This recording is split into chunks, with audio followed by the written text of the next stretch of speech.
Magandang araw sa kanilang lahat.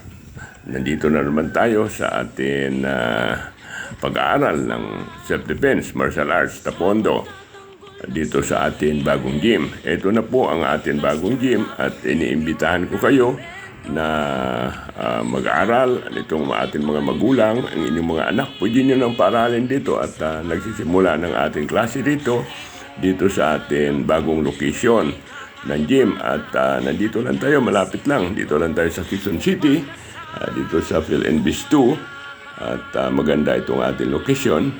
Kaya at yung ating mga estudyante dyan, yung mga black belters natin at ang mga colored natin at pwede na kayo pumasyal para mag-ensayo tayo dahil alam ko medyo kinakalawang na tayo at practice tayo dito.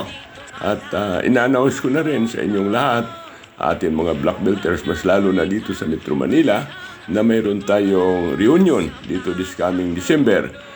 Dito pa rin sa, malapit lang dito sa ating gym, para pagkatapos ng ating activities ay pwede na natin lakarin at pasyalan nyo ang ating gym. Kaya mga black belters dyan, magpa-registered na kayo sa ating reunion. December 23 yan, malapit na. Kaya pasyal tayo at kayo lahat ng mga black belters, magkakaroon tayo ng training dito kahit na once a week para hindi tayo kakalawangin. Practice natin palagi.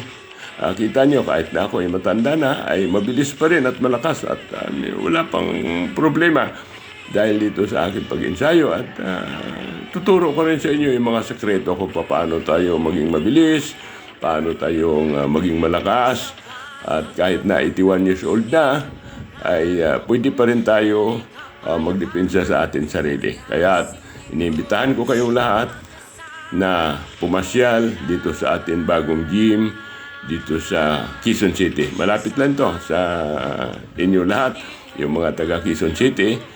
Marami tayong mga estudyante at mga black belters dito sa Quezon City.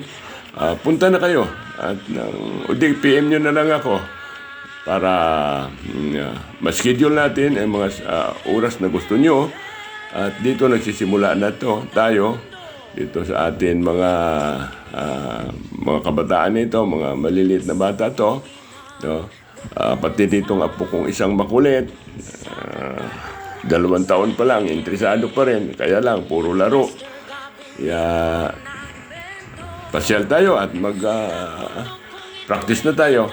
Sabay-sabay tayo mag-practice dito sa atin bagong gym at nang mag-banding-banding naman tayo rito.